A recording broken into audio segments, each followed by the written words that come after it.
எல்லாருக்கும் வணக்கம். Thank you for this lovely words. Actually ரொம்ப நாள் ஆச்சு யாரும் இந்த மாதிரி பெருமையாக பேசி, ஏன்னா வாழ்த்துறது இப்போல்லாம் ரொம்ப கம்மியாக இருக்குது. ஸோ ரொம்ப thank you.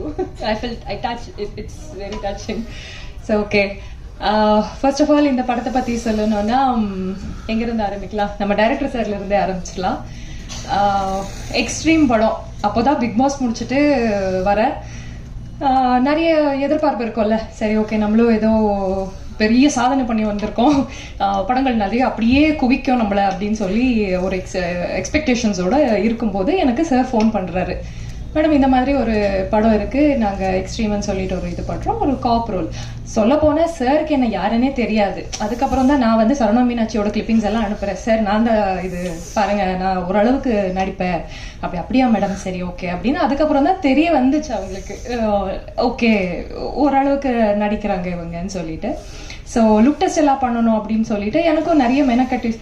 Is very much particular. Like ஒரு ஆர்டிஸ்ட், நீ எப்படி இருந்தா என்ன, எனக்கு நீ வந்து நடி அப்படிங்கிறது இல்லாமல் எனக்கு இப்படி தான் வேணும், நீங்கள் ட்ரிம்மாக இருக்கணும், நீங்கள் வந்து பாடி வைஸாக இருக்கட்டும், இல்லை உங்கள் ஆட்டிடியூட் வைஸாக இருக்கட்டும், எல்லாமே எனக்கு இது தான் வேணும்னு சொல்லி வேலை வாங்கின ஒரு டைரக்டர்.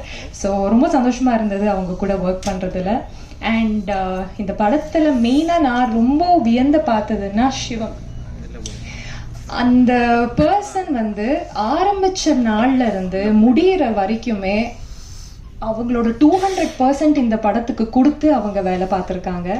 ஸோ அவங்க சொல்லிட்டு இருந்தாங்க, இப்போ ஒரு படத்துக்கு நமக்கு வந்து தியேட்டர்ஸ் கிடைக்காது, சிக்கனம் பண்ணி நாங்கள் வந்து ஷூட் பண்ணியிருக்கோம் 25 நாள். எல்லாமே அவ்வளோ உண்மை. எங்கெங்க செலவு பண்ணணுமோ அங்கங்கெல்லாம் எவ்வளோ வேணுமோ அவ்வளோ மட்டுமே செலவு பண்ணி இப்படி ஒரு படத்தை எடுக்கிறது அப்படிங்கிறது வந்து இந்த காலகட்டத்தில் எனக்கு தெரிஞ்சு அவ்வளோ ஈஸியான விஷயம் கிடையாது. ஸோ அந்த விஷயத்தில் சிவம் அண்ட் ராஜ்வேல் சார், நீங்கள் டீம் அப்பா இப்படியே இருங்க, இப்படியே ஒரு ப்ரொடியூசர்ஸுக்கு ஒரு நல்ல நல்ல படங்களை கொடுக்கணும்னு நான் வேண்டிக்கிறேன். ஏன்னா அவ்வளோ ஒரு பியூட்டிஃபுல்லாக டீம் அப் பண்ணியிருக்காங்க.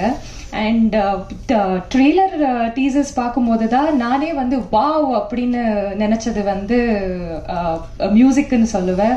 Phenomenal your, seriously. டீசர் வந்து நான் நிறைய பேருக்கு அனுப்பும்போது கூட எல்லாரும் ஃபர்ஸ்ட் சொன்னது மியூசிக்கை தான் டக்குன்னு கேட்சியாக இருக்குது. So you have done a phenomenal work and editing also sir அமேசிங்காக இருக்குது.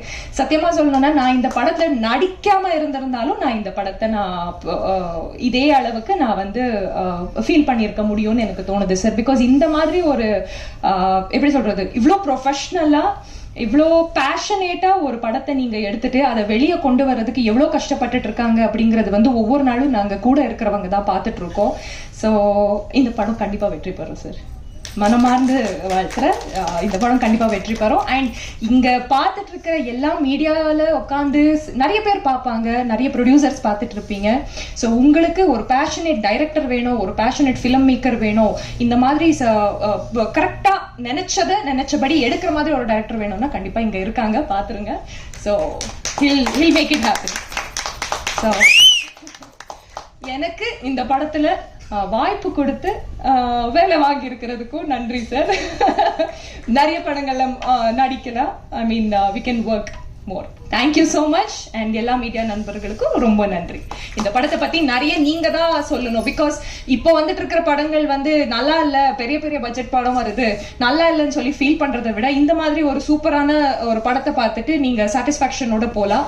ஸோ இந்த மாதிரி படத்துக்கு நீங்க வந்து சப்போர்ட் பண்ணுங்க. தேங்க்யூ. நன்றி. Thank you, Rachita. Thank you so much.